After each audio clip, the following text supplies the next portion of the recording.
What's going on? What's going on? It's your boy Storyteller Jet with another episode of the That's So Fire talk show. And today we have my man over here, Blake, and the show. Today we are going to have so much fun today. So many topics to talk about. Some really, really cool things from going from prison, from like scaling multiple businesses to 8 and 9 figures.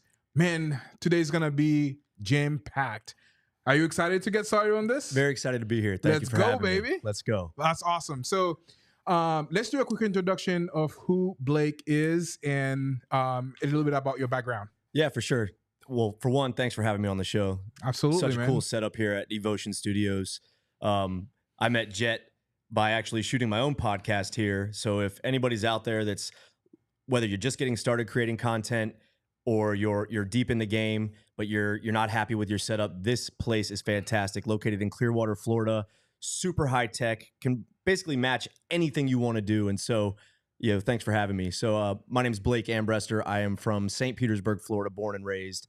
Not too many of us natives from around here, but grew up in a rough neighborhood, was a scrappy kid, always getting in fights, always playing sports, always a good guy, right? Like good to my friends, didn't steal, didn't hurt people or anything like that. But if we had beef, we would scrap a little bit. And so as I got older and kind of kept that habit going, it led me down some wrong paths. And so early on in my my early adult life, I ended up going to prison. And I was a bouncer at a nightclub going to college at Florida State.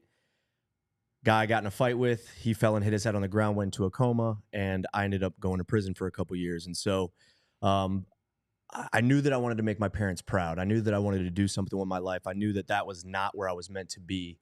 And so when I got out, I kind of put my nose to the ground and just started working, man. Little by little, met a really great girl, had our first kid, and just got inspired that I did not want to work for somebody else any longer. And so ended up starting a solar business, which birthed a few other companies, which we'll get into today. And life is just incredible how God works through us. When we think we're at rock bottom, when we think there's no way out, God always makes a way. Absolutely, 100%. And I'm the true testament for that as well. So, man, you have such a wonderful testimony, and like hearing you start your podcast with two other fantastic gentlemen has been very inspiring. And, taking all that you've learned about your experience and doing something for Christ. And the podcast is called Sold Out.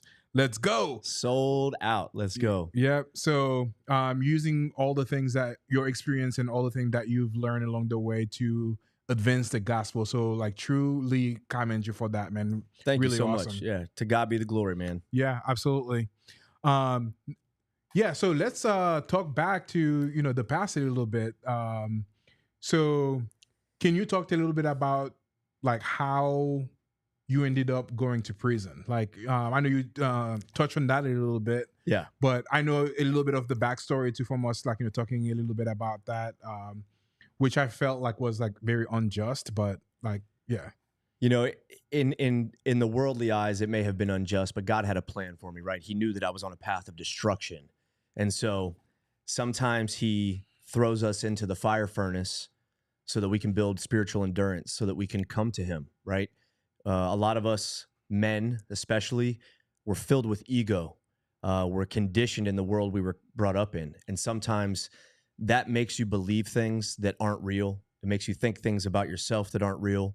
And so God will, really, he'll rescue you in ways that you wouldn't imagine, right? And so as a scrappy young kid, my dad used to always say to me, Blake, if you don't stop fighting, you're going to get shot, you're going to get stabbed, or you're going to go to prison.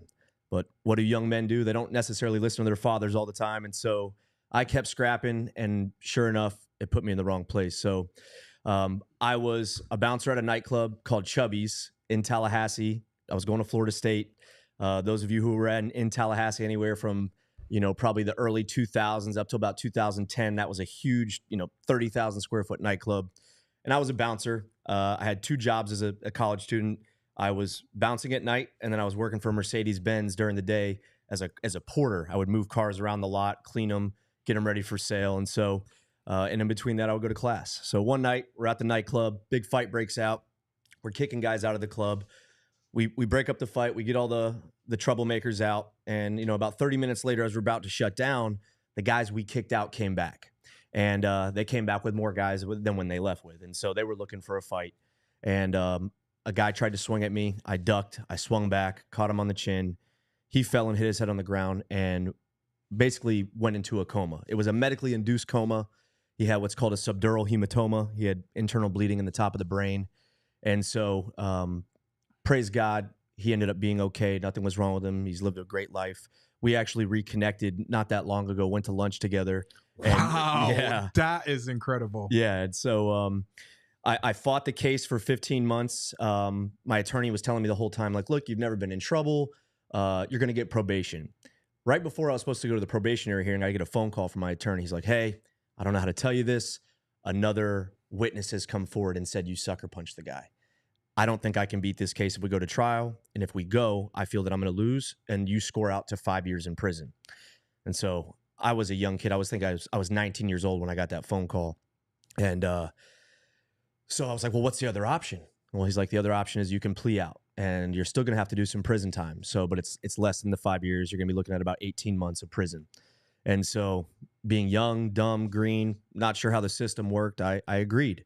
And so I never really got to go to trial and, argue my side of the case because I had an attorney telling me, don't do that. We're going to lose. And so, they send me to prison. And I always knew who God was, always said that I believed, but it wasn't until I was in the prison walls where I recognized that the freedom we have as Americans is so incredible, and we take it for granted because we're born here and we think that it's owed to us because we're Americans. But the reality is that when you go inside those walls, you're reminded of what life can really be like when you don't have freedoms.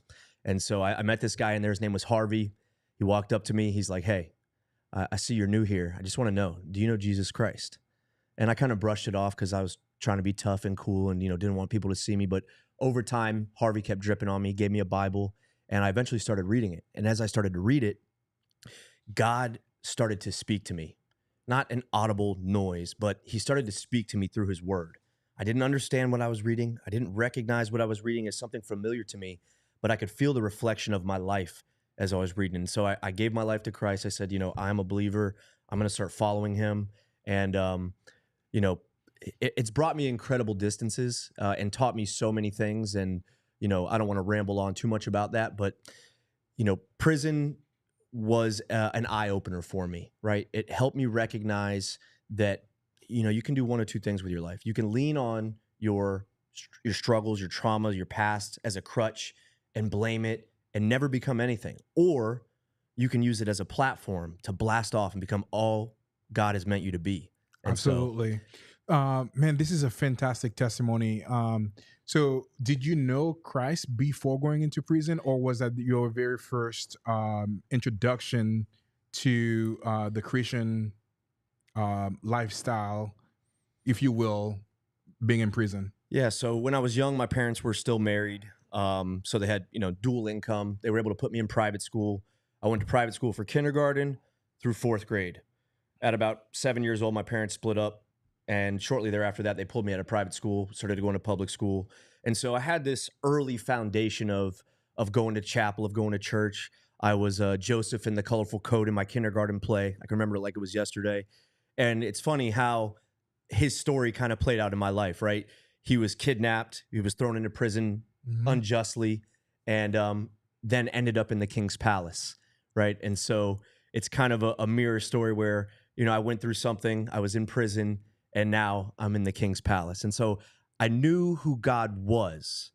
I knew that you had to believe in Jesus to get to heaven, to enter the gates, right? But what I didn't recognize was that it's the relationship.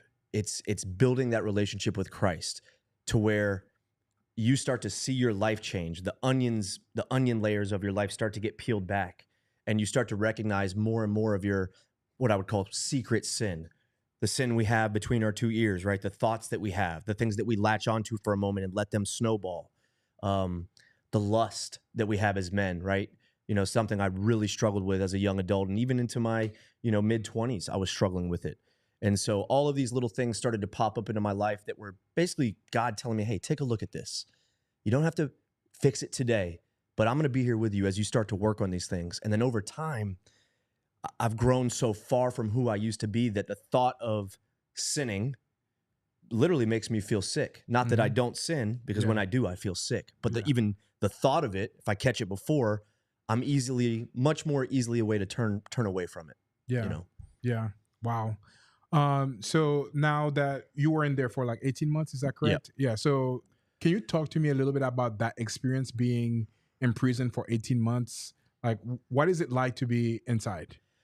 Man, before you go in, you have all these thoughts, right? I've seen prison in movies and TV shows, and it always shows like extreme violence, rape, things that any young man would be terrified of, not knowing what's on the other side of those walls. But, when you get in there, yes, there are career criminals. Yes, there are people who are violent. Yes, there are gangs.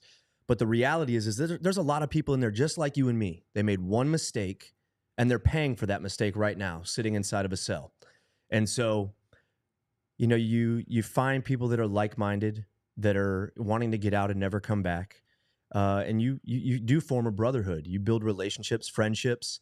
You grow as a person. For me, what I think I gained most while I was in there was just a mental toughness that I didn't have before. I could always fight with my hands, but it was always chaos in my mind. And when you go to prison, you really have to control your emotions. You don't want to show fear or sadness, because then you look weak. And there are people in there, not just people, but groups of people in there that want to take advantage of that, right? So it gave me an incredible amount of mental toughness. It also helped me recognize how good we really have it here in America as free citizens. There are many places around the world that they live every day of their life without being a free citizen. Not in a prison, but in a country where they're under communist rule or socialist rule or whatever it might be. And so that really opened my eyes to live a life of gratitude, to recognize the little blessings that we have, from our ability to see, talk, and walk, to having strong bones and muscles, to being able to take a hot shower when you want, being able to cook your own meal in your own kitchen, being able to drive to the gas station, being able to play with your kids freely out in the park, go to the beach, whatever it might be. You miss those things so much when you're in there. And, lastly, you realize how important family is, because out here we get so caught up in the hustle and bustle of life. We're growing businesses. We're, trying to network. We're trying to, go TikTok or Instagram famous, the things that we want to do to excel in our worldly successful life. But we forget how important family really is. And so I would say that coming out of prison, I recognize how good my mother and father were, even though they had their own issues because they had traumas as a child that they didn't get to deal with. Family's so important, man. Just taking care of the ones that have taken care of you, being there for them, all of those things. And so prison, I always say, it's one of the best things that's ever happened to me. I would not change a single thing about it. I had to go through that. God had to put me through the fire so that I could come out like a piece of silver, right? Have you ever heard the story about the silversmith? I have not. So refining silver, you have to put it deep into the fire coals. You can't put it on the edge because it's not hot enough. And it has to stay in there for a long time. And so this guy was asking the silversmith, like, how do I know when the silver is refined? And his answer was, when you can see your reflection in it. So when God is putting us in the fire, he keeps us in there long enough to where he can see his reflection. That's so fire, baby. So fire, right? So fire. But yeah. Wow. Yeah, it was a refining moment for me. I had to strip away the old me. I had to die to the flesh. And I still struggled when I got out, man. You're thrown back into the real world. You've got to adjust. And, so many things to talk about there. That would be my next question. But before we transition from that, I know there might be a ton of like youngins out there, like, 18, 19 years old. Is there any advice that you would give them about like, maybe straightening their path? Not, maybe they need to go through something like this too, but like, any advice as it relates to like, that experience, or like maybe finding God or anything like that, so they don't go through like going to prison or stuff like that? 100%. And I do have a great answer for that question because it's such a good question. And I feel like there's so many people out there that they don't know where to go because they're stuck in their worldly environment that they came up in. And so for me, I wanted to be cool. I wanted to fit in. I wanted to, be popular. I wanted to go with the trends. And the reality is that asses follow the masses, right? If you are following a trend, you're already too late. If you're trying to hang out with a crowd just to be cool, you're not being yourself. You're not being authentic. And so what I would say to people out there who maybe are living a life that is not pleasing to God, and maybe they have that little seed inside them that is telling them that, but they don't want to move because they're worried about what their friends will think. They're worried about what their peers will think. Pick up the Bible and start reading it. You do not have to understand it. You don't even have to comprehend it. God will do what's necessary. And the reality is that when you start making those moves, those people that you're worried about leaving you, you're going to lead some of them to Christ. Yeah. They're not going to say, oh, look at this fool. Of course, he went to prison. Of course, he gave his life to Christ. Like, I could do anything right now, but all I want to do is I want to pursue Christ, because I know by pursuing him, all the other things that my heart desires will come after. King Solomon, if you know the story of King Solomon, he was the richest man to ever live on earth, even to this day. He was visited in a dream by a prophet or by an angel, and it asked him, what do you want? And instead of asking for riches and fame, he asked for wisdom. And so he came back to him and he said, Solomon, because you've asked for wisdom, not only am I going to give you wisdom, but I'm going to give you everything else that your heart desires behind it. And it's not like wisdom, like having knowledge, like understanding every book, but it's the wisdom to know that we come from a great creator, the greatest creator, the only creator. Wisdom that giving your life to Christ is not weak. It's not unmanly. It's one of the toughest things that you can do, right? Because everybody else just wants to do what they want to do. They don't want to have to submit. I think that's the hardest part for men, giving their life to Christ. I can't speak for women, but for men, I know for me, the hardest part was finally getting on my knees and fully submitting to God. Fully just saying, look, God, I've tried it all my way. I've tried and tried and tried, and I've failed miserably. I'm here and I'm giving it to you. I cannot do this. I know that you can. Especially kids that are growing up in maybe a lower income area where you do have to be scrappy. You got to be tough. You don't submit to anybody, right? Yeah. You got to stand your ground and you've got to throw down. Otherwise, you get your stuff eaten for lunch, right? When you give your life to Christ, you're going to see a strength that comes over your body and over your mind that you've never thought of, that you never thought was possible. So if you're a young man or you're middle-aged or you're already past your prime, it's never too late. You're never too far gone. God is sitting there waiting for you. He misses you. He's waiting on the day that you will give your life to him, that you will just say, I've had enough of my own ways. I'm sick of me. Let your will be done. I love it, man. So awesome. So now that you got out, from jail, what was the adjustment like to be reacclimated to the outside? Oh man, this was probably just as hard as going in. When you're in there, I mentioned like you can't be emotional, and so when you go for years without showing emotion, that emotion just doesn't come back right away. It's so extreme that I even had difficulty hugging my own mother. Wow. Right? And me and my mom never have had a bad relationship. We've always been close. She's one of the most selfless people on earth. But just the toughness that you have to put on while you're in there, and then you come back out in the real world where they don't have any idea what you've been through. And so that was really challenging. Just adapting to it. The reality is that nothing changed out here. Everything was the same. Yeah. But I had changed. I had changed for almost 2 years, and I was now a different person, and then I was trying to go back to the way I used to be. So I get out. I'm engaged at the time, and the reality is that I have this I had this pattern in my life, which I think I've broken now, but it really from 7 years old all the way till, mid 20s. When I needed God, I would fall to my knees. But then when things would get good, I would relatively quickly drift back into the world, right? I would like, okay, I'm good now. Don't need God.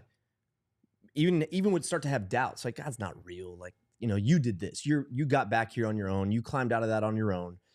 But when you do that, God puts you in circumstances and scenarios to allow things to happen so that you fall back to your knees. Yeah. Right? He doesn't want you to have the glory. He wants the glory because it is his. Mm-hmm. We can do nothing. We know nothing.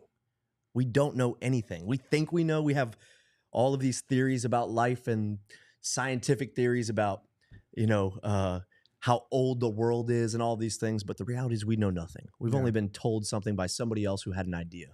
And so I start working at this big nightclub, and I'm engaged to be married.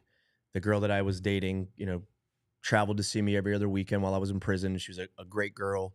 So you were dating her before you went in? I was dating her before I went in. Didn't think I was going to prison. Found out I was going. And, I had no intentions of getting married. I was like 20 years old, right? But the fear of losing her in that moment, I just lost my freedom mentally, right? Because I know I'm going.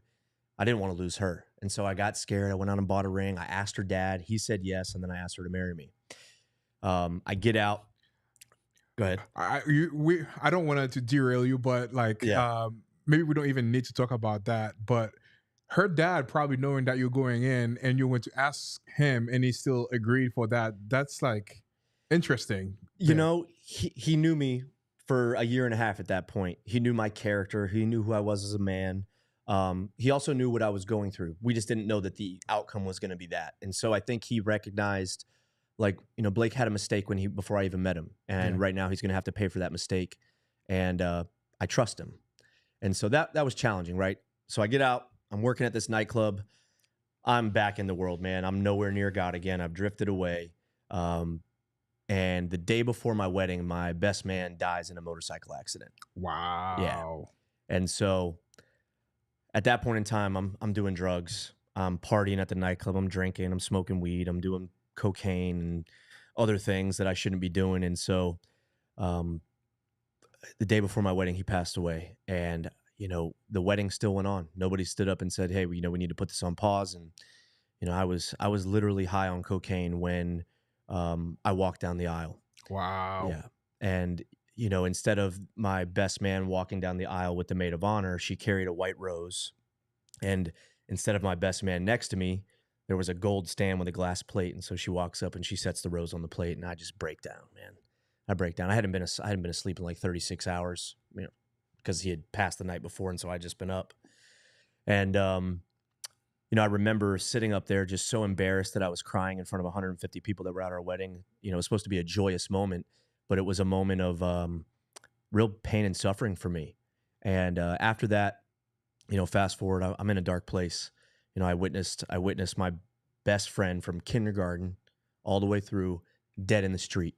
Parts of his body, chunks of his brain literally were in my hand. I showed up to the accident scene not shortly after it happened, and it wasn't fully cleaned up yet. And so that messed with me. And, I started being unfaithful to my wife at the time, and she found out and she packed her bags and left. And, I regret the pain and suffering that I put her through. But I know that God allowed that to happen because that wedding should have never happened. Somebody, myself included, should have stood up and said no, but the circumstances and the time frame just didn't allow for it to be stopped. And so, now we're separated. I'm still in the world. Fast forward a year, I meet the girl that I'm married to now. Really God-fearing woman. Her mother's a prayer warrior. Her grandmother's a prayer warrior. Just really came up loving God. And so we have our first kid. We start going to church. We kind of get pressed by somebody at the church that we were still living in sin because we weren't fully married yet. We were engaged and we already had a kid. And it was really weird how God used all of these circumstances to really bring me back to him in the way that I'd never been brought back to him before. Because in prison, I read the Bible, but I was just reading to learn. There was no relationship. Yeah. And I knew that because hindsight is 2020. And looking back, had I had a relationship that I had now, I never would have done the things that I did after going through prison, right? And so, he works on us little by little. I call it a drip campaign. Drip campaign. For those, he's got a drip campaign on you. He's not going to force you. He's going to let your free will decide that I am going to submit to you, that I'm going to worship you, that I'm going to give all of my problems, fears, and anxieties over to you, and I'm not going to try and solve them on my own. Yeah. And so it's been a wild journey. Yeah.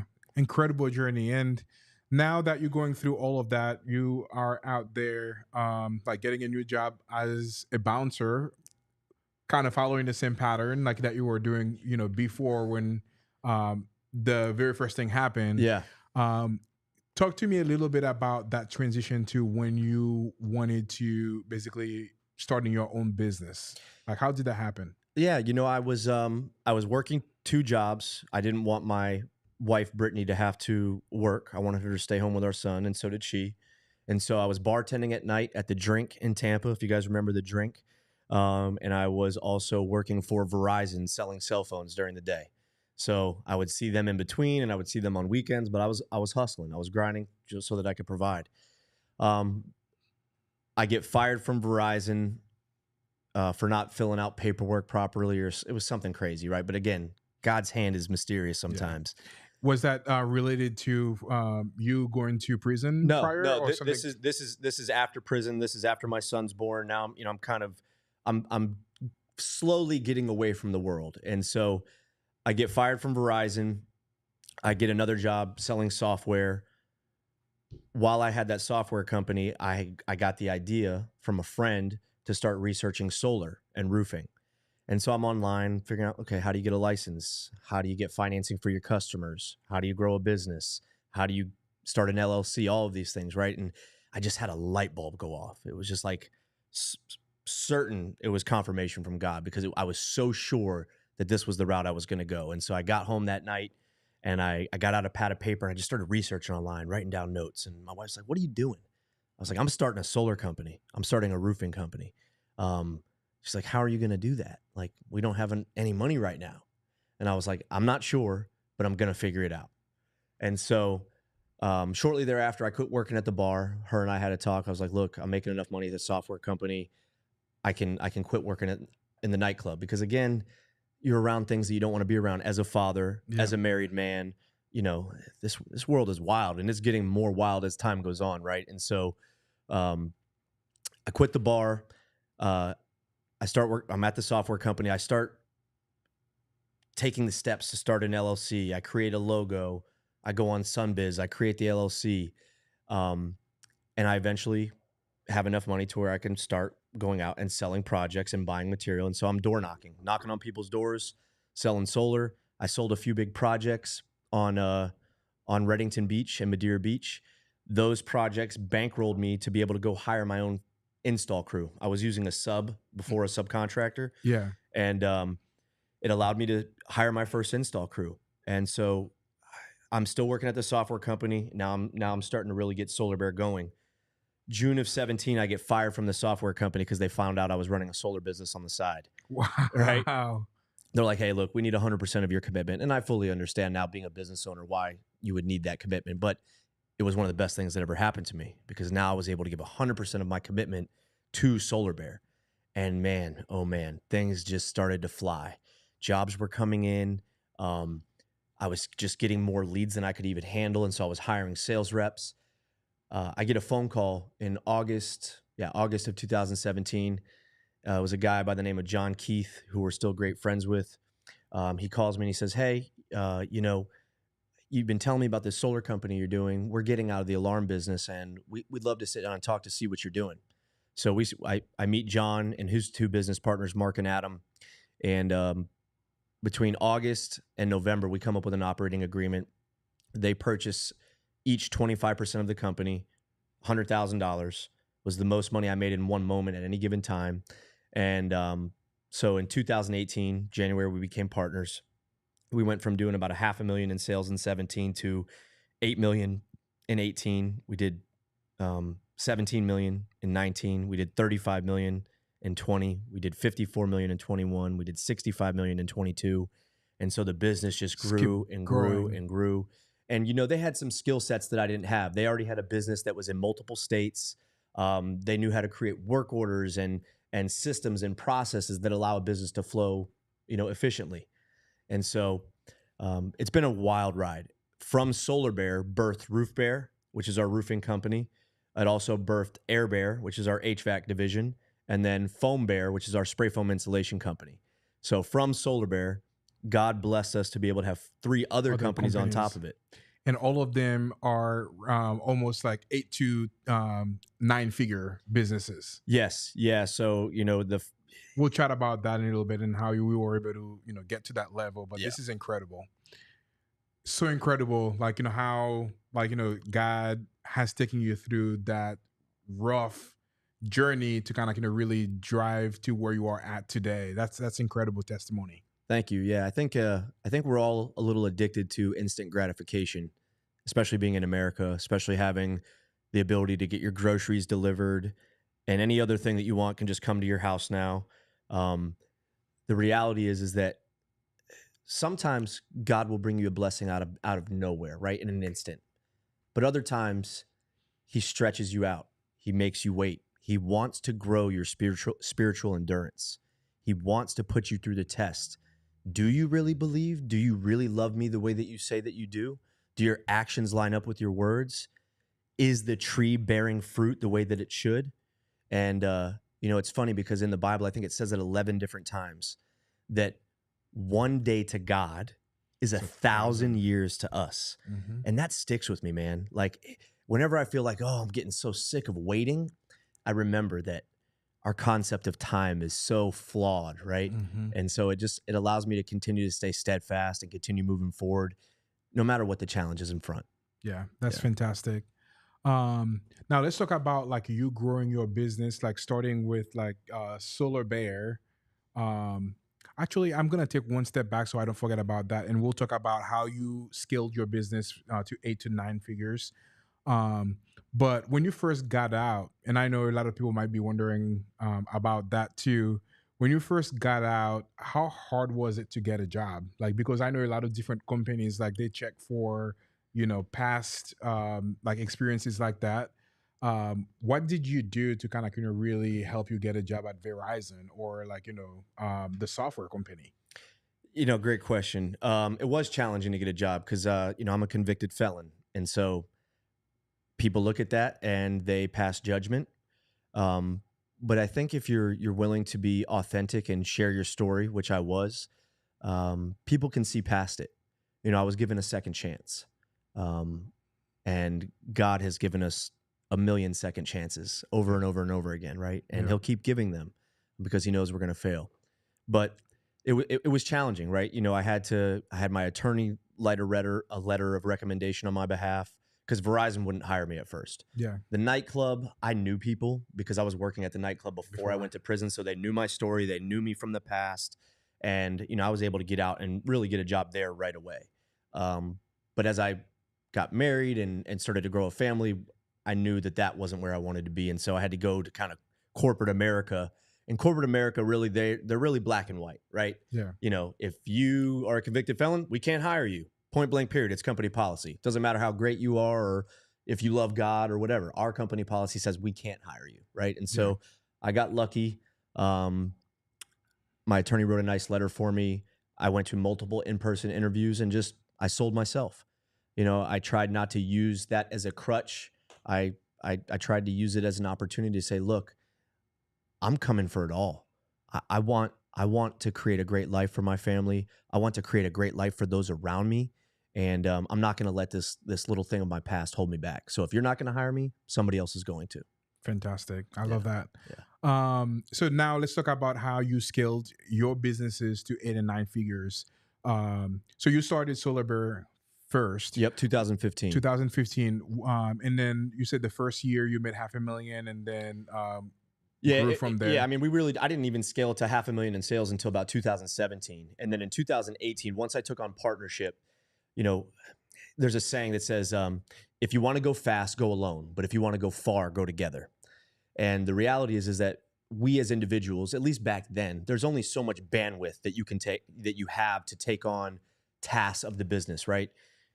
From your insurance and workers' comp to recruiting to accounting to customer service, all these things. One man can't do it. And we were a home services construction company essentially.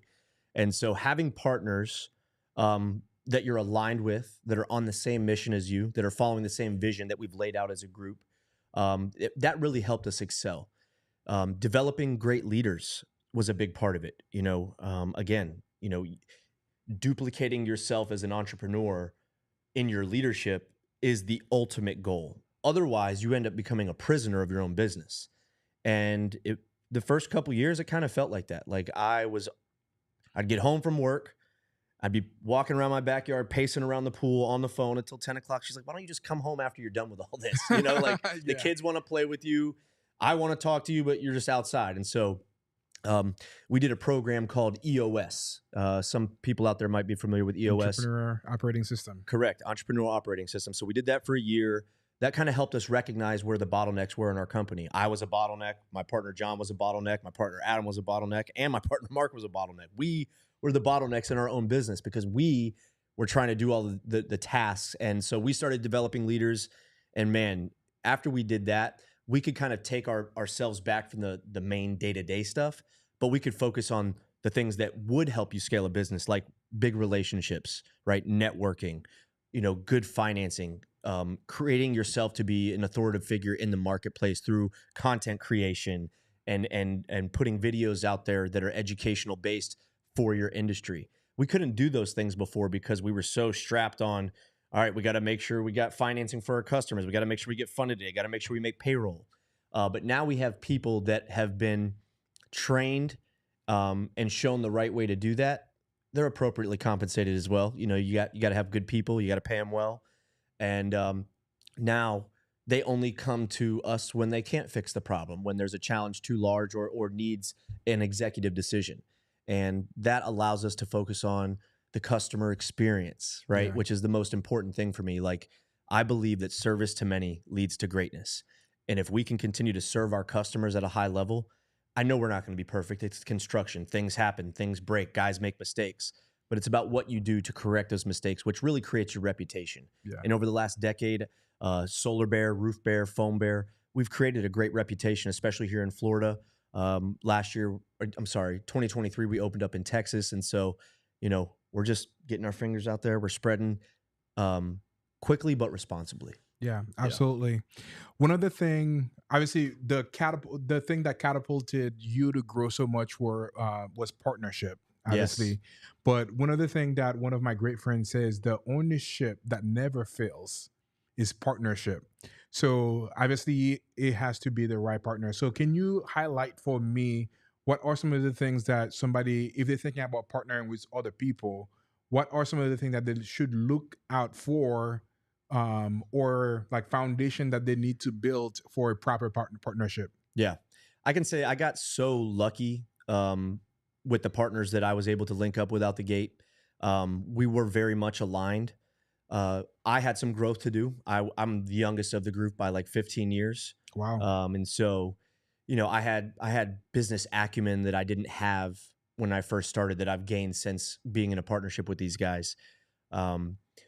You want to be aligned. What are your beliefs? What's your mindset? What are you telling yourself on a day to day? Are they faithful to their wife? Are they in any active lawsuits? Have they had bad businesses in the past that failed? Those are the things that you want to avoid, right? It doesn't mean that you can't get with somebody who made a mistake, because that's the reality. But if you see a pattern in somebody, there's a good chance that it's going to happen again because they're not willing to change. Yeah. But partnership is very powerful because more minds, more eyes, more ears, more hands. You can do a lot more as a group than you can by yourself. You can attack multiple projects at once versus, okay, I got to complete this, then we'll move on to the next one. Got to complete this, then we'll move on to the next one. We kind of divvied up. Okay, these are your responsibilities. These are mine. These are yours. These are yours. Next week, Friday, we'll meet. Everybody will have their tasks done, and then we'll move on to the next stuff.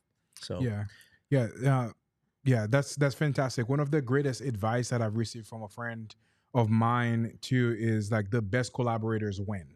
Like by finding like the perfect partners, or even like some people that you may not even partnering with, but like when you're trying to be a silo and you're trying to do everything yourself, yeah, that's the probably the biggest thing that may stifle your growth. But when you surround yourself with like-minded individuals or people that complement your weakness, obviously that's a very great testament to the growth that you've seen. yeah, Like when you find the right people, even for your team too, the right leaders and the right people for your team, growth is inevitable. yeah. Speed of the captain, speed of the crew. Hmm. They're going to follow your lead, and if you're not following through, if you're not being your word, you're going to create a culture of people that don't follow through and are their word. It's not to say that there wasn't bumps in the road along the way. We had many, many challenges along the way. I mean, we've had everything but the kitchen sink thrown at us. And because of the partnership, because of our ability to have tough conversations with each other, our ability to hold each other accountable, to look in the mirror, that goes a long way. Yeah. You can't be sensitive. You can't take it personal, right? None of us are perfect. We all have flaws. And sometimes, you're going to see those flaws in somebody else. Like, if you get triggered by Mhm. somebody, there's a very good chance that you're triggered because there's a mirror happening. They're Yeah. doing something that you don't like about yourself, so it's triggering you. And I recognize that quite a bit along the way. And so I've evolved. I've grown as a man. I've grown as a follower of Christ. I've grown as a partner, an entrepreneur. And I know my partners have as well. Since 2018, Adam and myself have bought out the other two partners, Mark and John. We still own a big commercial property together. We're still great friends. But they were getting kind of seasoned, and we're ready to kind of not retire, but pump the brakes on the hustle and bustle of entrepreneurship. Yeah. It's a lot. It's a daily grind. Um, you know, I don't think it's 24/7. I think what's really important is, my partner Mark will probably disagree with me on this, but I've always talked about creating a life that's balanced. And if you ask somebody that's, say, an entrepreneur guru from, say, the 80s, they would laugh in your face, right? They would say, no, no, no. You want to be an entrepreneur, you want to be great, there is no balance. It's all or nothing, Yeah. right?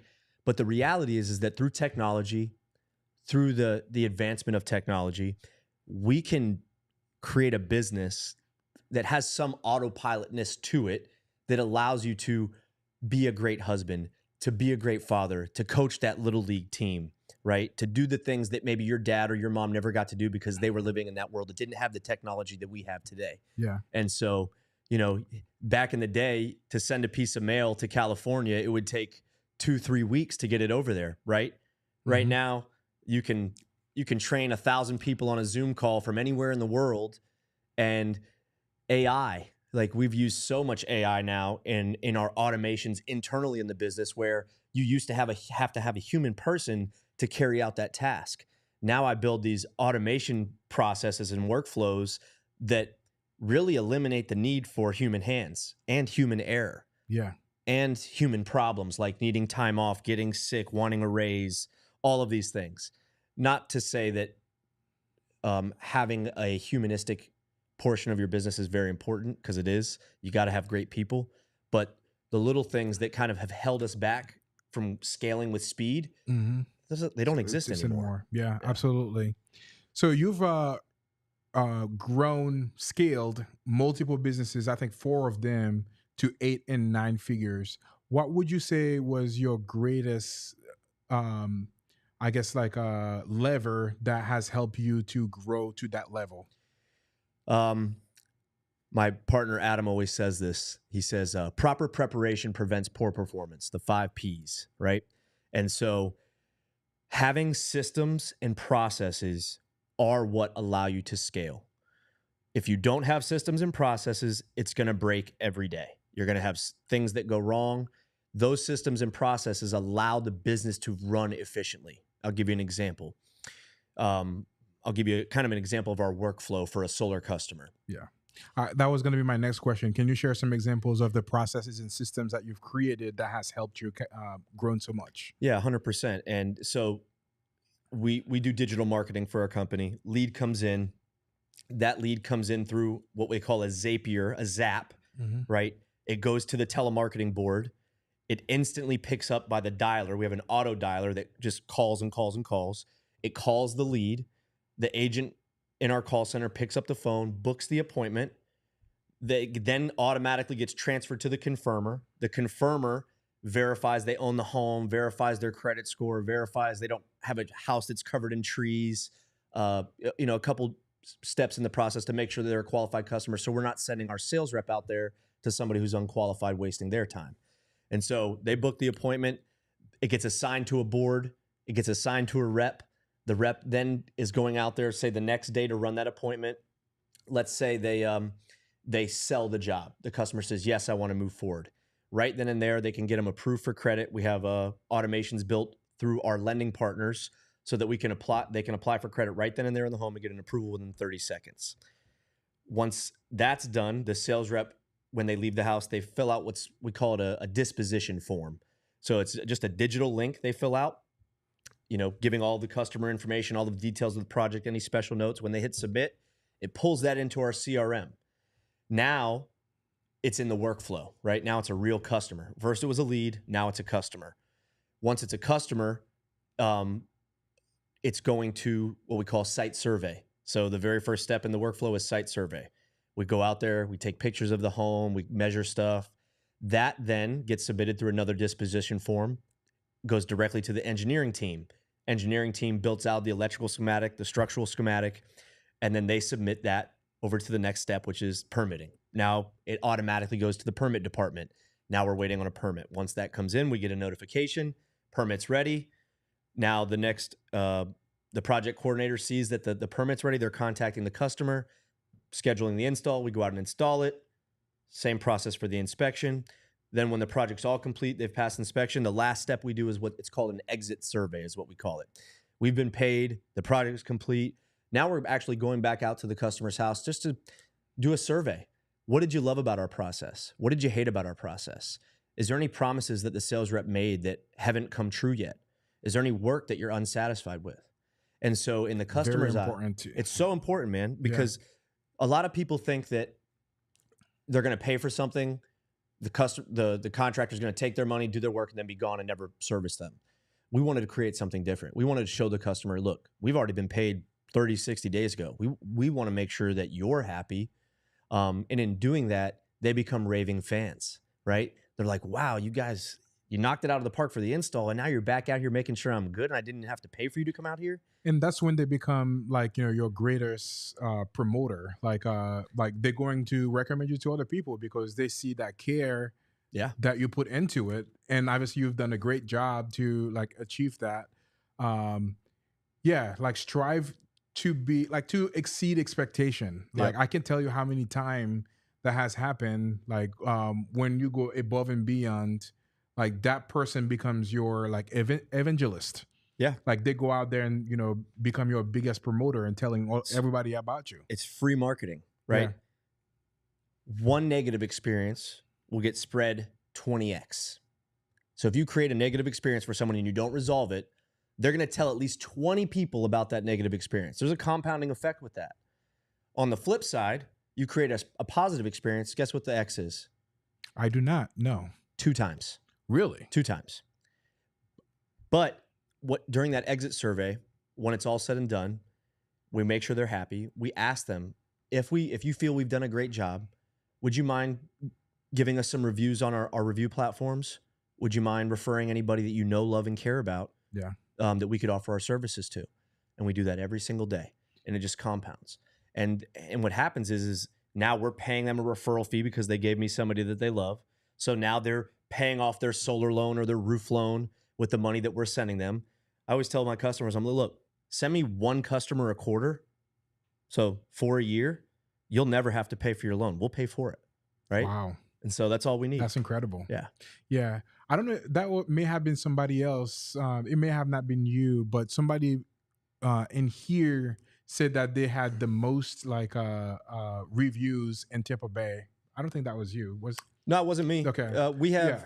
out of our local Google My Business, we have over 1,500 reviews. Which is a lot. Yeah, it's a lot. It's a Yeah. lot to get somebody to say, yeah, I'm willing to go on Google and take my time and leave a nice comment for you. And you know, the reality is those exit surveys aren't always peachy clean, right? We get out there and maybe we broke a sprinkler head, or there's a rust stain in the driveway because the dumpster from the roof, you know, it rained while we were out there and the rust came out of the bottom. You know, anything can happen, but it's about what you do to correct those issues that really stand out in the eyes of the customer. Absolutely. Some people are crazy, right? You know, we're selling, you know, a couple hundred new customers a month.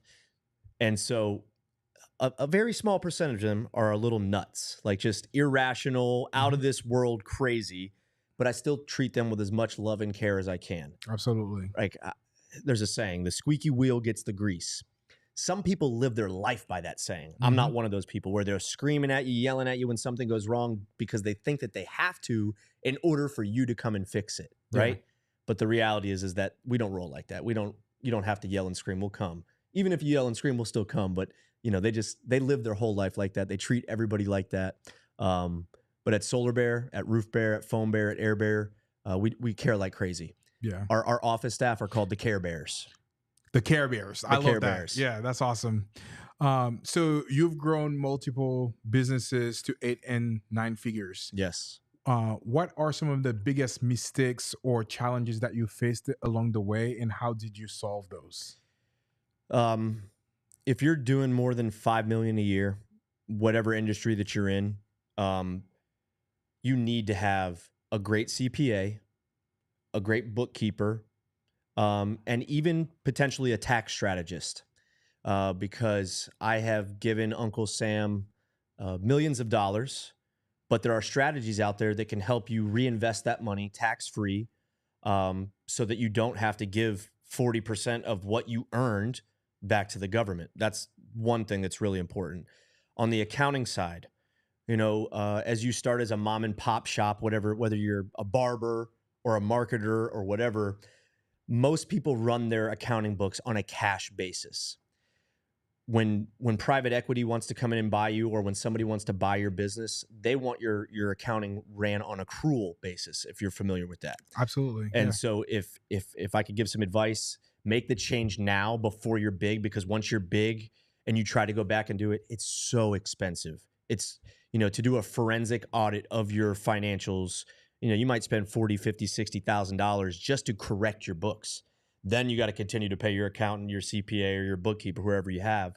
But I think the number one problem in scaling businesses is the lack of financial wisdom, right?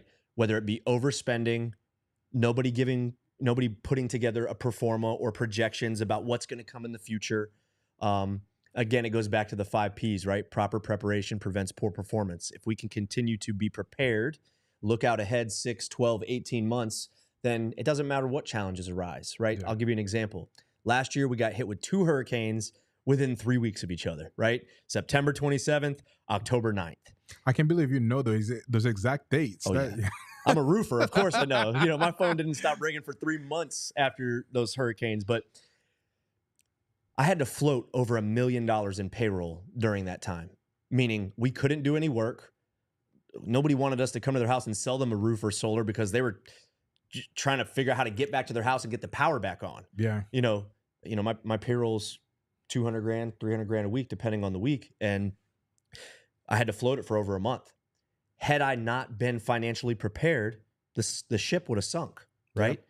If I had not, I don't want to use the word frugal, because I don't think we're frugal. We're not like just holding all our money tight.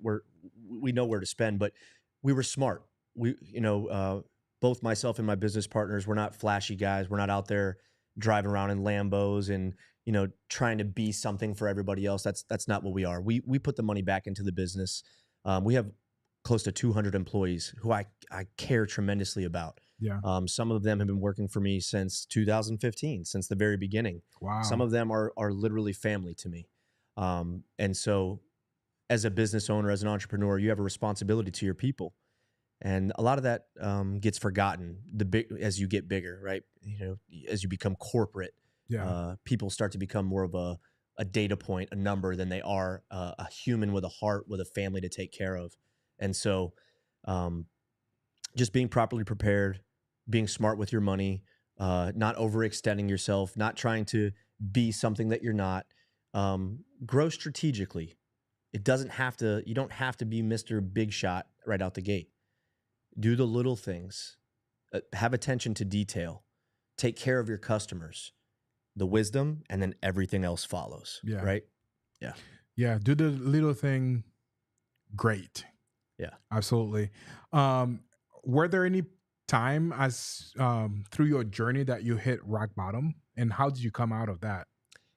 Yeah, certainly. There's been, like I had mentioned, so in 2016, the government in Florida was trying to eliminate net metering. They did it through what was called Amendment 1, and it was a vote of the people. And so we were going out to early voting, informing the voters of the crafty language that they had put in there that was very confusing to senior citizens. And so that was the first time that we thought, like, man, solar could potentially go away, because without net metering is how the power companies give credit to the homeowner or to the business owner for their solar production. And so they were trying to eliminate that. Luckily, we won, right? There was enough lobbyists and people that jumped up at the last minute to, make it known. And so we won that. Then in 2021, going into 2022, they tried to do the same thing, but this time they were going through the House and the Senate. It was House Bill 741. So I, and along with other people, hired lobbyists. We went to Tallahassee. We testified at all of these meetings. And the bill was so heavily opposed by the constituents on the other side of the microphone, testifying in front of the House and the Senate representatives, but yet they still voted to pass the bill. Wow. And the reason for that is because you've got Florida is a regulated state. It's one of, I think, 10 or 11 states that are still regulated by the utility companies, or have regulated utilities, meaning that based on your address, you're connected to a power company. If you don't like it, you don't have the option to change power companies. Like right now, you might have Spectrum for your cable, but you don't want that anymore. You're going to go with, Verizon Fios. You have the option to change. You have the freedom to change. In Florida, we don't have that freedom. And so we call it a monopoly. The utility companies have a monopoly here. And so they have invested in House Bill 741 over $24 million. And when I say invested, I mean paid out people to make sure this bill goes through. Because it didn't make any sense to me. Like, how could this bill be so heavily opposed? Like, every single person standing in front of you is making intelligent, articulate arguments with fact data showing you, yet you still vote yes. Why? The cheddar. The cheddar, right? And so I remember I went to the Governor's Club at midnight to meet with Lawrence McClure, who was the House Representative bill sponsor. Sat there and drank a glass of whiskey with him. And he basically told me, like, this bill's going forward. There's nothing anybody can do about it. It's already decided, even though the vote hasn't happened. That's what he told me. The next day, I was able to go to Jennifer Bradley's office. Jennifer Bradley was the Senate representative of the bill. Had a great conversation with her. She wasn't as direct as Lawrence were. He probably had a little cocktails before I got there, so he was willing to share more information than she was. But they were very kind and willing to speak with me. Luckily, Ron DeSantis vetoed the bill before it went live. And so crazy stuff had happened. The lenders that we use had shut down at one point in time, where we had all these projects that we had installed, but we hadn't been paid for. And so, again, floating millions of dollars, draining the company bank account to fix the problem that we didn't cause, that was completely outside of our control. And so those were the times that, I felt the weight of the world on my shoulders. It was a different kind of pressure than, going to prison or dealing with that. But now it's like, okay, I've amassed some wealth. My family's life has changed. I have hundreds of employees whose lives have changed. They've bought their first home. They've got nice cars. They've got toys. And man, what are we going to do? And so obviously having God, having the Bible, you feel the pressure for a moment, but it says, do not worry about anything, but in every situation, through prayer and petition, with thanksgiving, present your request to God. And the peace that surpasses all understanding will guard your hearts and minds in Christ Jesus. So that, for me, when I feel the pressure, when I feel the anxieties coming up, I just go read, and then they're gone. That's awesome. Yeah. That's awesome. Now talking about all of that, you say something all the time that says like a dummy tax. Yeah. Can we talk about that specifically? Yeah. Yeah, definitely. Dummy tax. So Fail forward fast. fail forward fast. You guys have all heard that saying, right? It's just about continuing to move forward quickly, making decisions, planning, and moving forward. The dummy tax just comes along the way because a lot of times there's no manual to follow, right? We were starting a solar company. It wasn't very popular yet at that time. Programs were just starting to come out to make it more viable for people to get solar. And we made a lot of mistakes on the way. And in those mistakes, you pay what I call dummy tax, right? I didn't know that cost like that. I didn't know that had to be like that. I didn't know this regulation was there, and I had to pay to fix all of these issues. But instead of paying to fix the issues and forgetting about it and making the same mistake down the road, what you want to do is you want to create a system and a process. Some people call it a standard operating procedure, SOPs, so that mistake never happens again. And as you continue to fail forward fast and you pay more dummy tax along the way, because again, there's things that you aren't aware of, you start to have all of these systems and processes that you've built that are now causing the business to run really efficiently, to cash flow at a very high level, to make sure everybody's getting paid every week and everybody's smiling, right? That comes over time. You're not going to have it all figured out when you just get going. You're going to feel the weight of the world. You're going to make those mistakes. You're going to pay that dummy tax. It's a for sure thing, unless you've got the greatest mentor of the world that's standing over your shoulder, guiding your every step. God's not going to tell you how to run your business. That's for you. That's your heart posture, your intention. But if you give it to him and say, hey, listen, I'm not sure. I've got these decisions in front of me that I need to make. I'm praying on this, and show me which direction I need to go. Yeah. He's going to point you in the right direction. Yeah. When you say, hey, God, it's not my will. Let your will be done. I don't want my will. I want what you have for my life, because what you have for my life far surpasses anything I've got up in here. Yeah. Anything that I ever thought of or daydreamed about or whatever. God's plan is so much better. And so fail forward fast, but create systems and processes or standard operating procedures and document them, right? Meaning put it in a manual, whether it's a digital manual, whether you like to write it down, put it in a manual, document it so that you can train on it at a later date. Because the reality is that most people that come and work for you, and I say this to my employees, I say, look, I don't expect this to be your lifelong career. I expect you to give 110% while you're here, and for Solar Bear or Roof Bear or Foam Bear or Air Bear to be a great stepping stone for you to get to wherever it is that you're trying to go. I want you to learn everything that you can possibly learn here so that when you get onto your next venture, you're so much better than when you showed up at Solar Bear. That's what I want for my people. Awesome. And so with people leaving, right, you have new people coming in. They need to be trained. And so when you document those and you create trainings around those standard operating procedures, you train your managers on how to train the new people on those standard operating procedures. Now the business is humming. Yeah. It's like an assembly line, right? It goes to the next part, they do their part. It goes to the next part, they do their part. You just rinse and repeat over and over and over again. And eventually you have success. And some people will, I did it. You didn't do nothing. You didn't do nothing without God's grace. God did it. Yeah. Which brings me to my next point. One thing that you say all the time is growing business fitfully. What does it mean to grow a business fitfully? Oh, man. Every business has a culture, whether you recognize it or not. And I knew that I wanted to create a culture that was biblically sound. If you go on our website, it's still the same mission statement that was put on it in 2015. God, family, and good business stewardship. That's what we want to do at our companies. And whether it's the companies we have today or the companies we're creating in the future, God, family, and good business stewardship. Because that was the beginning, I always tried to breathe into that. In every meeting that I have, I'm mentioning God. At the end of every meeting, I'm praying over the company. I've had people quit because of it, right? Wow. Like I literally have. I mean, because I don't discriminate when I hire. I've hired lesbians, gays, blacks, white, Muslim, Jew. I don't care, right? I do not care. What I care about is your heart posture. And so every morning I send out basically a morning motivation that is biblically based.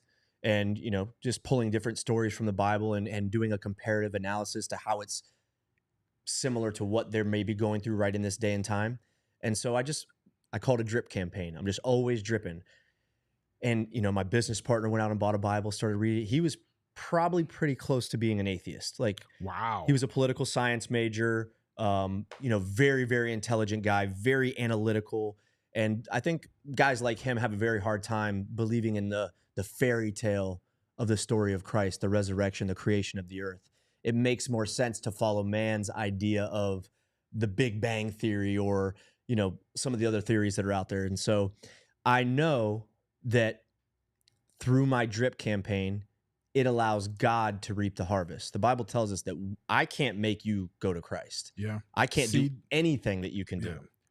Plant the seed. That's it. That's all you need to do. So I just try to plant seeds every day. And little by little, I get text messages from staff. They're sharing their morning devotional with me. Like, I've never talked to you. That is awesome. Right? Like about this, but now I can feel it, I can see it, I can smell it, I can taste it. It continues to spread. Yeah. And so just planting seeds of, biblical values throughout the company, doing what's right because it's right? Yeah. Not because somebody's watching you or you're trying to look a certain way, but because, integrity is, what you do when nobody's around. Yep. That's what real integrity is. What are you thinking when nobody's around? What are your thoughts? What's your heart posture? What's your intention? That's where integrity comes from. It's not doing what's right because people are watching you, but it's doing what's right because it's right. Yeah. I think it's awesome that you incorporate a lot of people, Christian, that are running businesses. They are afraid of incorporating God or like the Bible as part of their culture, like because of they might hiring, different types of people in the business. They don't want to offend anybody. And as a result, they decide not to speak their faith and sharing their faith. Yeah. So it's pretty awesome that you do that, and that is part of your culture. You mentioned earlier that you have over 200 employees now. So how do you develop leaders? Well, we used to do we call it the lit call, leaders in training. Like, it's lit. It's so lit. Let's go. It's lit. Fire, baby. It's fire, baby. But yeah, we would do the leaders in training call. And so basically we would give a platform for people that wanted to grow and move up in the company to basically, come forward with a topic and basically present to the group. And then we would give them critiques, constructive criticism on their presentation. And then the rest of the company that's on that call would also give them critiques. And so little by little, people tend to stand out, right? A great leader, you can recognize a great leader because they're going to do things for your company that they weren't asked to do. They're not going to be the person that says, "Oh, that's not my job," right? That's so great. That's so good. Yeah, you're going to recognize it because you'll be like, "Man, that girl is a beast." She's like, "I didn't ask her to do any of that stuff, and she went and got it all done." That girl wants to be a leader. She does, because why else is she doing that? She wants to grow. There are some people that just want to go through the motions, right? They don't have an interest in being a leader. Maybe their spouse makes more money than them, and they're just doing this for their fun money, but they do a good job at their job. But they're not trying to be the person that's leading the group. Not everybody has that desire. So training, religious training, man, just constant every single week. I mean, we have trainings every single week, and we've had trainings every single week since the beginning. We do not miss them, not for vacation, not for, obviously death or a funeral or something like that, but we really try not to miss them. If it gets missed for that day, it's scheduled for the next morning or whatever it might be. Doing things outside of your company together, right? We are connected with Habitat for Humanity. We've done the 700th, the 800th, the 900th, and then we're doing the 1,000th home on the 22nd of this month. Wow. We donate a free roof and a free solar system. That's fantastic. Yeah, and so, doing stuff like that with your company, doing events, walks for cystic fibrosis or, just any kind of philanthropy that you could do together really creates a strong bond, and it helps people recognize that they're working for a company that stands for something, that has values, that has morals. Because a lot of people really desire that, because maybe the last place they were working was the exact opposite, right?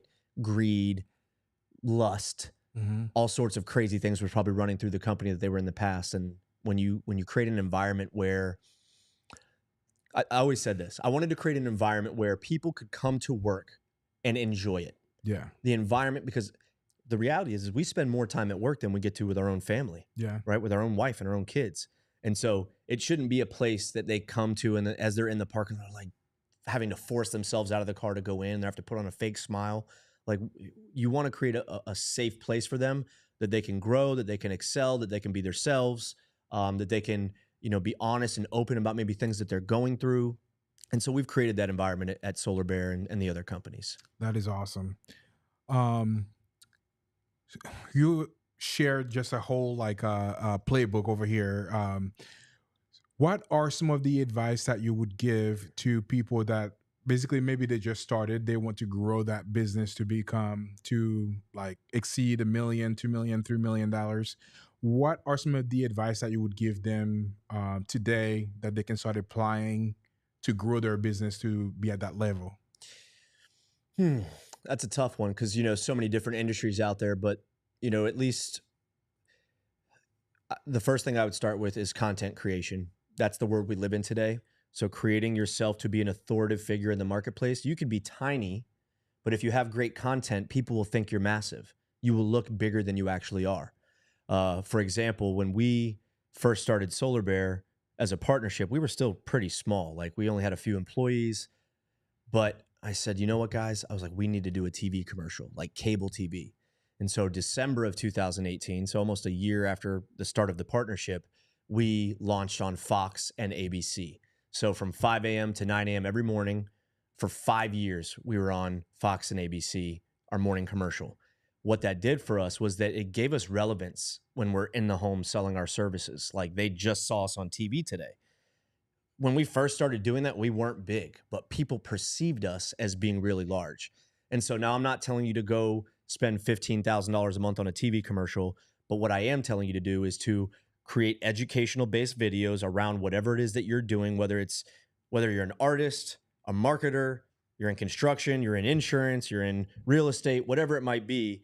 Create content because people love authentic, real, down-to-earth videos. Like we're all a little addicted to it. I know I am. I love watching people grow and people excel. And so people think like, okay, I got to do it. I'm never going to have 1 million followers. I'm never going to, do anything with it. But the answer is you won't, right? You won't until you start with day one. The reality is you got to take the first step, right? You got to move on that thought in your head. You got to take action. So content would be number one. Number two would be to own your lead machine. I'll give you an example. When we first started, I said that to my partners. I was like, guys, if we just keep buying data and buying leads from other lead sources, if those guys go away and we've grown to this massive company, what's going to happen to us? Boom, we're going to go way down. So you want to own the lead machine.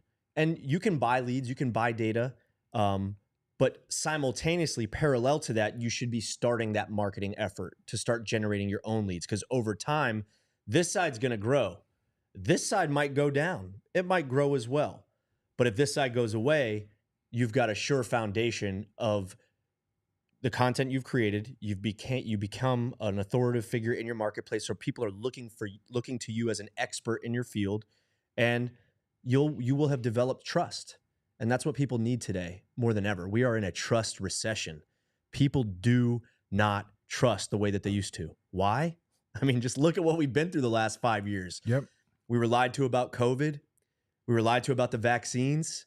We were lied to about our government over and over and over and over and over again. We're still being lied to. And so people have a very hard time trusting. But if you're authentic and you're real and you're trustworthy, people are going to buy from you. Yeah. Thank you so much for that commercial. Unique content.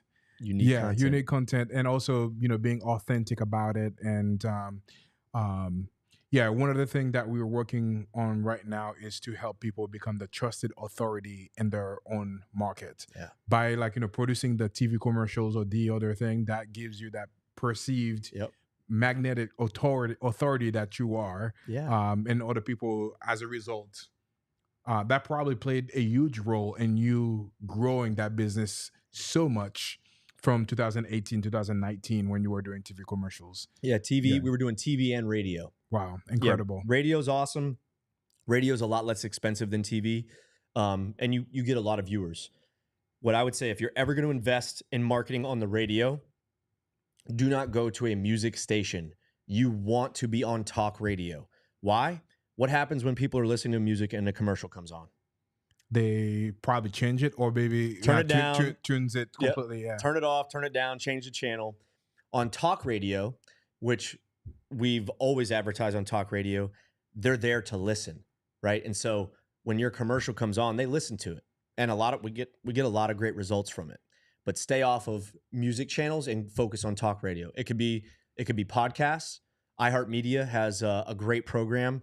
Podcasts are, growing like crazy. Mm-hmm. There's millions of them, and there are some very popular ones. You can advertise on those stations. You can advertise with your favorite host that you listen to for relatively cheap through iHeartMedia. Yeah. So a lot of cool avenues that you can take out there. Awesome. I have two more questions and then we'll wrap up. The next question is something that I've always asked everybody as we're ending the talk show. What is the $1 million advice that you would give to somebody watching this? $1 million advice.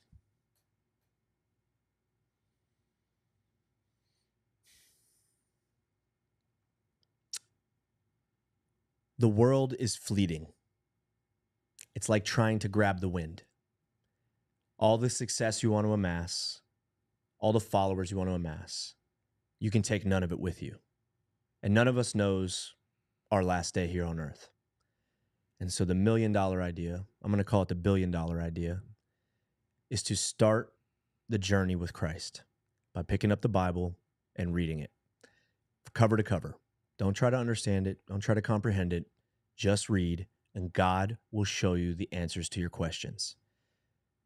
You will see drastic change in your life. You will see blessings that you never thought were possible. You will get doors open for you that you didn't even know were there. And so Ecclesiastes in the Bible talks about that in the beginning. It just talks about how temporal this world is and how short life really is and how meaningless all these things that they call it your toil. You're toiling constantly for work and you're trying to keep up with the masses. But the reality is that it's fleeting. It disappears. You can't take it with you. We all come into this world naked and we leave naked with nothing. 100%. So follow God, follow Christ. Don't wait any longer. If you're listening to this, this is your sign. This is your calling. If God can take a man like me who was a cheater, a violent man, broken, self-centered, egotistical, whatever label you want to put on it, if he can take a guy like me and show me the way and change my life and then use me to change the lives of others, he for sure can do it for you. Boom. And that's what I like to say. That's so fire, baby. Let's go. Love it. That was awesome. Love it. That was great. When you were talking about that, one other thing that come to mind is like Business Secrets from the Bible, which is a fantastic book that I recently purchased that I've started reading. It's a little bit of a hard read, but like Business Secrets from the Bible is a really good for entrepreneurs out there that want to see what God is saying that can be transferable to the business. It's a fantastic book. Last question. Man, it was such a great time having you on the show today. Last question for people that might be interested about learning about you guys, like the different businesses that you have, and also learning about Sold Out Podcast. Let's go. How can they get a hold of you? You can visit solarbear.com, solarbear.com. We've got all of our services on that site. You also have roofbear.com, foambear.com, but solarbear.com houses all the information. It's got our email address, our contact information. What's great about our businesses, and one of the things that I didn't mention is how we scaled, is having great financing for your customers, right? Our average ticket ranges anywhere from $35,000 to $51,000. And having financing for our customers that allows them to keep their cash in their pocket. And like, for an example, right? Insurance company calls you up, says, hey, your roof's 18 years old. If you don't get it changed out in the next 30 days, we're dropping you. So they start scrambling. They're moving money around. We got to come up with 15, 16 grand. They call up a roofing company. They need 50% down, 50% when it's done.